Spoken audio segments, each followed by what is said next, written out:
Man, of course, has been counting and computing for many thousands of years, and his inventiveness has led to the creation of devices to aid in calculation.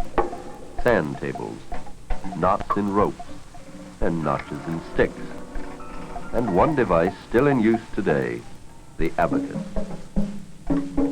In all calculation, there is a 5-step pattern consisting of input, storage or memory, the arithmetic operation, control, and output. Classically, the control element is the human being himself.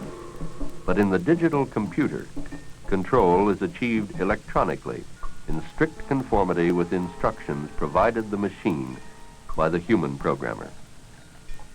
The great power of the computer resides in its ability to carry out whatever arithmetic or logical operations the mind of man is capable of instructing the machine to perform.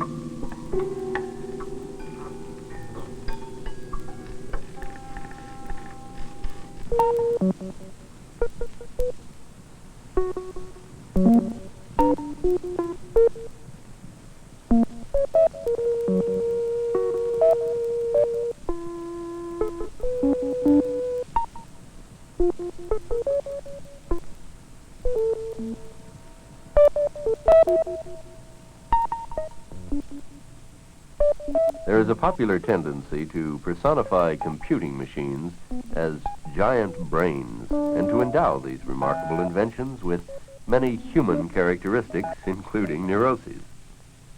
The fact is that the computer is a tool in the same sense that the wheel is a tool.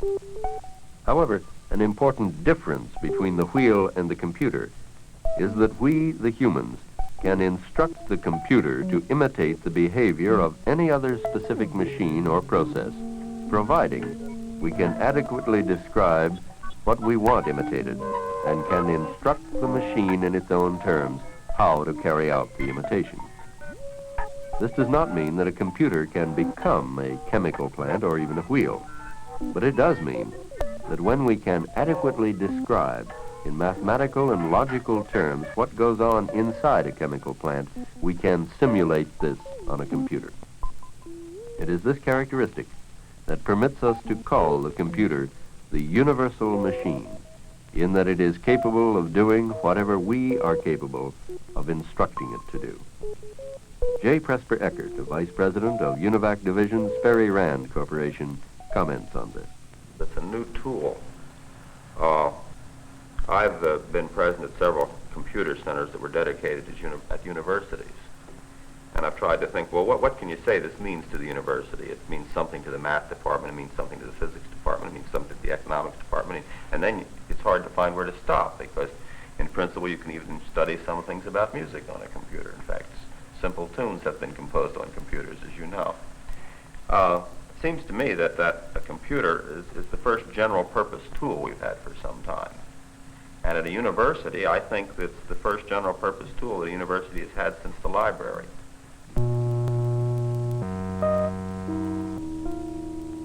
Although the automatic digital computer has been in existence only since the mid-1940s, the blinking lights and the spinning tape reels have already become tiresome cliches symbolizing one branch of modern technology.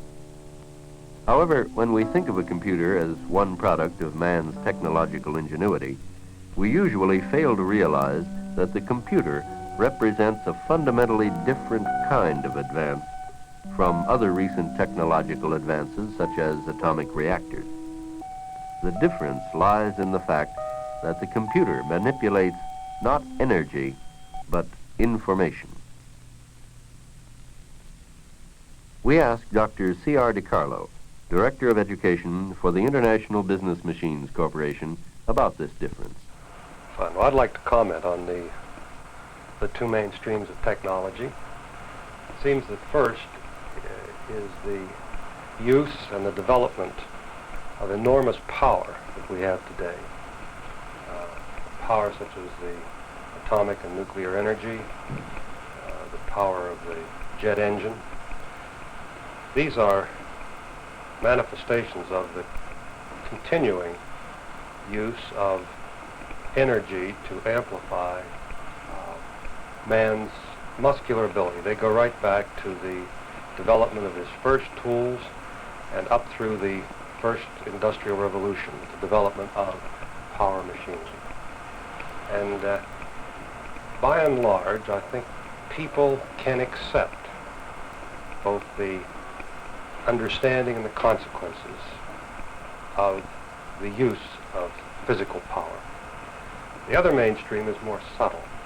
It concerns itself with information. And the information we have in our bodies, the information that we receive from the outside world is a very intangible sort of thing. It's hard for us to conceptualize it as a physical phenomenon. And yet this new technological revolution really concerns the very nature and the uses of information. For example, in the development of the computer, we have, in a relatively short time, I think 2 or 3 decades, come up with equipment which can solve problems far in excess of the range capable of solution by human mathematicians and physicists 100 years ago. We've seen these computers applied to problems in business, in science, and government, and they seem to put a great many people in awe that the machine is doing something near human, near thinking. And actually what the machine is doing, of course, is handling information. It is information from the senses that brings the world to us. And information about the things, events, and processes in the world can take many forms and can be communicated in many different ways. Federal Reserve Board index. As much as the presumption of It is a continuity. genuine tragedy. And of 156 for the first quarter. There'd be a third quarter dip if there were a steel strike. This is one above. The new rug you asked me to deliver to your home last week. Cannot introduce expert testimony. Dear Mrs. Ransom, enclosed is a bill for the new public construction. It is information from the past that helps us better understand the present. It is information that permits us to take the right action at the right time. And it is information that permits us to predict the future state of a system. And when information can be quantified and expressed in the symbolism of arithmetic and logic, and manipulated in accordance with the rules of mathematics and logic, we have the means to control, to design, and to simulate any real-life situation we can adequately describe. And the digital computer is the tool by means of which these manipulations, running into millions and millions of separate steps, can best be carried out. Of course, the answers and the decisions that you get out of a computer are entirely dependent upon the data and instructions you put into it. Unless the set of instructions, or program as it is called, is carefully and accurately thought out, the computer cannot possibly come up with the desired answer. There is an interesting expression among computer scientists that goes GIGO, G-I-G-O, garbage in, garbage out. If you put garbage into a machine in the way of data, garbage will come out. And not only that, it'll come out faster than garbage has ever been generated before. The only way to avoid the generation of meaningless information is for a human programmer to figure out in advance the exact sequence of logical steps necessary for the machine to operate properly in relation to a given problem. Once this logical design is laid out, It must then be communicated to the machine. And it must be communicated in a language that the machine can understand. This is a field that's ripe with all kinds of emotional connotations, which have always bothered me. The idea of man-machine communication implies, in a sense, an equivalence of man and machine. I like to think rather of the machine and the system as amplifiers and sensors of man. And if you view them this way, in general, you have the problem of connecting the world of symbols and abstractions which men deal with, which are very complicated, with the symbols and the operations with which machines can deal. These symbols and operations are extremely primitive, they are simply binary numbers, that is a series of bits of yeses and nos and nothing more. So we have the problem then of communicating this world of symbol and abstraction, which is very complicated on the part of the individual, to a very primitive machine. The question is how to relate these two, and this is at the heart of this problem of, quote, man-machine communication. The so-called language of a digital computer is limited by the possibilities inherent in an electronic circuit which can be switched on or off. Internally, the elements in a computer have only two possible states, on or off, which can mean 1 or 0 in the binary number system. The off or on state can also represent yes or no, true or false, and so on. A binary number consists exclusively of ones or zeros and combinations thereof.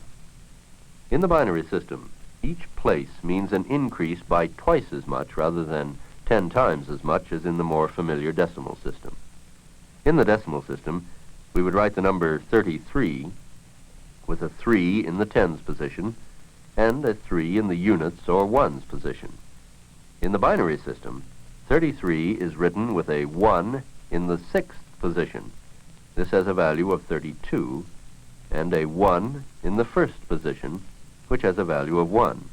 32 and 1 equal 33.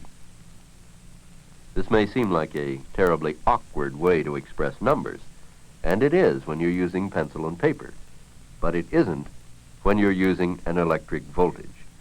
Given its two possible states of off or on, there is no other way to express numbers in an electronic computer, and there is no known number that cannot be expressed in the binary number system. Information in number form and instructions in number form according to a prearranged code can be handled in a computer at a rate approaching the speed of light. However, a major problem is encountered when we undertake to convert the high-level abstractions of human language and logical and mathematical formulations into the bit-by-bit language of a computing machine. Dr. Richard Hamming, research mathematician at the Bell Telephone Laboratories, comments on this. Well, it should be realized that it is the man who has the problem, not the machine, and it is necessary for the man to communicate to the machine what he wants done in some mutually understood language. Dr. DiCarlo. The principal problem today in getting a, quote, machine language is getting the users of machines to agree upon the symbols and abstractions they use to define the problem. So number one, there's a problem of standardization of our symbols and abstractions among people. This is entirely independent of the nature of the machines we're dealing with. The second problem is having attained such a degree of standardization of symbols and abstractions on the part of the people using machines, to develop some system to convert these very complicated and highly charged symbols and abstractions into the primitive nature of machines. Now, machines are very primitive, and they differ one to the other. So we would like a process which takes our symbols and abstractions and converts them one by one into the various and different machines that are available today. Fred Grunberger of the RAND Corporation. We're going to increase the brute force of the machines by quite a bit, increase their speed, we can go perhaps another order of magnitude without too much trouble. A more important advance there would be the improvement of our languages. We need better means of communicating with the machine. Now, where we go from there is a real good question, because we are already pushing the speed of light quite hard. There's an upper bound to how far we can go with sheer brute force speed. I don't think there's any upper bound in the improvement of our languages, just the ability of humans to do it. Obviously, in science and in mathematics, we have a language. We have a set of symbols and abstractions which have found general universal credence and credibility and acceptance. Therefore, programming in the scientific field, because we have this agreed upon set, has proceeded much faster than in the field of business. In the field of business, or in the use of our machines in human affairs, you're dealing with procedures which are described as a result of human understanding of words, human understanding of procedures, human purposes, which are very complicated. One of the most important areas of research in the computer field today is the design of special languages for man-machine communication. These programming languages, such as Fortran, Flomatic, Algol, Cobol, and Jovial, aim at symbolic simplicity, application to a wide range of problems, and translatability into the specific digital number language required in the many different kinds of computers. The reason for developing these languages is to permit the human programmer to state the problem he wants the computer to work on in a language which is closer to what human beings would normally use in stating the problem. Once the problem has been stated in the special language, the computer itself, following instructions permanently stored in its memory, translates from the special language into its own microsyllabic or digit-by-digit language. Using these special languages allows the computer to take over much of the painstaking and detailed work that once had to be done by the human programmer. Use of these languages, however, does not eliminate the necessity for the programmer first to understand the problem and then to work out the logic for its solution. But he no longer has to write out this logic in the bit-by-bit language of the machine itself. One of the things that seems to me that's clearly evident, that if you talk about a machine having a language such as Fortran or Jovial or autocoder, you semantically confuse that with the idea of language, English, French, and Russian. One should be very much aware the purpose of languages as we use it among ourselves and among people is to cover a whole range of experience where the words are highly charged, where sometimes even silence conveys more information than the most explicit statement. And to use language around man and around machines without appreciating this difference, I think, is the cause of some of the problems we have in personifying machines as being humanly capable. Of course, some people will always think of a computing machine as a device with a little man in it who does arithmetic and answers questions. This particular man in the machine analogy doesn't tell us very much, except to point out the fact that what happens inside a computing machine happens in strict step-by-step sequence in accordance with instructions that are stored in the machine's memory at specific electronic locations or addresses. Now, so far as the inside operation of the machine is concerned, the problem being worked on could be anything from a payroll calculation to a nuclear physics problem to a simulation of the national economy. Whatever the problem, the machine must carry it out in minute step-by-step fashion.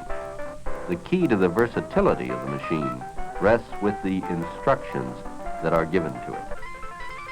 And when it comes to speed in carrying out these instructions, well, the whole analogy breaks down because our little man just isn't up to it. In only a few brief years, the electronic computer has progressed from an idea, essentially a mathematical concept, to the status of an indispensable tool in the sciences, in many businesses, and in industries such as the petroleum industry. In addition to being a prodigious keeper of records and a machine to control other machines, the computer is being used more and more as a tool to aid in planning and in decision-making. In theory, the computer is limited only by man's ability to instruct it. And there is research currently underway in what has been called the learning machine. In other words, in machines that improve their own performance based on their past experience with certain kinds of problems, such as checker playing. The most famous of these research experiments is the one being carried out by Professor A.L. Samuel of IBM. I've given these concepts to the machine, but not told it whether they are important or not. And the program, as a result of its playing experience, decides on the relative values of these various things we call parameters. And by doing this, it changes the importance that attaches to center of the board, kings, and so forth. And as a result, it changes its playing techniques with time and actually improves. Obviously, the objective in this research is not merely to develop a machine which plays a better and better game of checkers. Will the next development be a new machine or new methods of using machines? We asked this question of a panel of computer experts. Dr. Thomas Barron of the Shell Development Corporation, Dr. Ernest Koenigsberg of CEIR, Dr. Richard Hamming of the Bell Telephone Laboratories, and J. Presper Eckert. We've got to develop new methods, and I think the new methods are more important than the new machines, because I think once we know what the new methods are, we won't have much trouble rearranging hardware to fit them. I think that all of us would agree that we have by no means exploited the machines we now have available, and that there's much to be done in learning how to use what we already have, although all of us would prefer better machines. Assuming that we can, say, in the next 10 years, build a machine whose central computer is perhaps the size of a baseball or a grapefruit, we could probably build a machine in which the times of operation of the elements was in the order of a tenth of a nanosecond, that is, in the order of a 10/1000th of a second, a tenth of a billionth of a second. And presumably such a machine with improvements in logical organization could be 1,000 times faster than the machines we have now. But as we mentioned earlier, the machines we have now are 10 million, or 10 to the 7th power, times faster than an unaided human doing arithmetic. Therefore, having made progress of 10 million to 1, another 1,000 to 1 doesn't look like much. In fact, since progress probably is on a logarithmic scale of, let's say, doing twice as good every year or something like that, to use your figure, this means that at this rate, another 1,000 to 1 will just about keep up with our requirements for the next 10 years, because 2 to the 10th is 1,024. And if we're going to make any progress beyond, say, the next 10 years, then we've got to find something new rather than just turning the crank faster. Well, I think the new ways to solve problems is far more important than picking up a factor of 10 or 100 in machine speed. We all agree. So that we have to learn how to use these tools well, and I think that's more important than looking for the next generation of machines. The extension of the use of computers depends more on finding more imaginative uses of them rather than improving techniques for the uses we're putting them. Right now, I would say that most of the uses are technological, engineering or scientific in sense, making computations that we would have liked to make before, but we couldn't do them quite as accurately. Now, here we cannot hope for too much because we were already pretty good at doing them in the first place. Anyone can calculate trajectory, maybe not quite as accurately as the computer, but we could do it before. On the other hand, computers make possible calculations that we have never had the guts to explore before because of complexity, and I think the extension lies here. If you tell a businessman that by paying $1 million for a machine, he can improve his inventory position by 3%. He may or may not find this a very good deal, but if you tell him that this will tell him a new way to compete in the market, allow him to make decisions about tactics and strategy of business, or if you tell the government that here's a tool which will tell us something about a better social organization, or better tactical and strategic ideas about how to defend ourselves, then here are areas in which people cannot afford not to use them.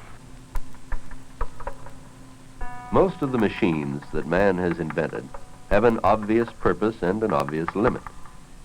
But this is not the case with the computing machine. A computer is a tool that extends our problem-solving and decision-making power. Through its ability to handle information in accordance with our instructions as to how this information should be handled or manipulated, a computer becomes a truly universal machine in that we cannot set a limit to what we may be capable of instructing the machine to do.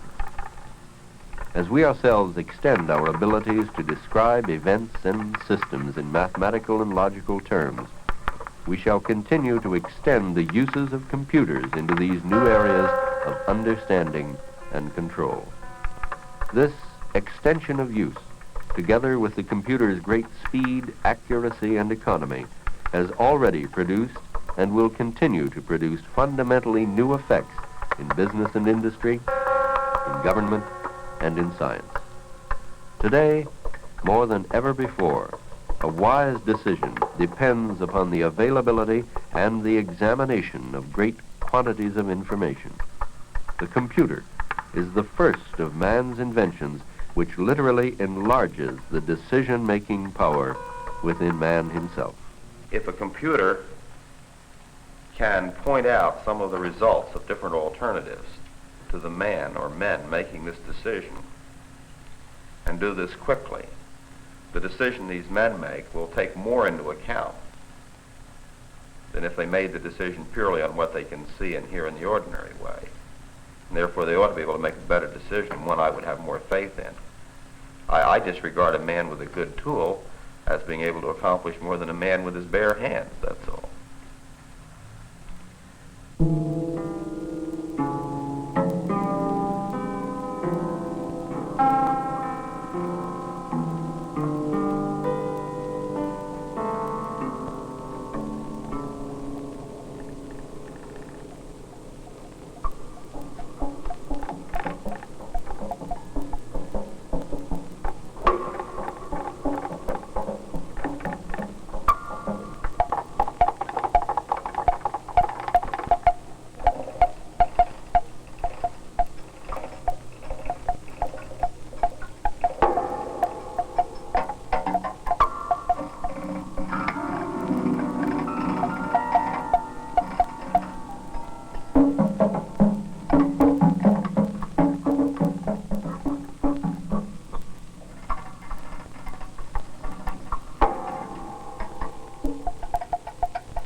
This is NET, National Educational Television.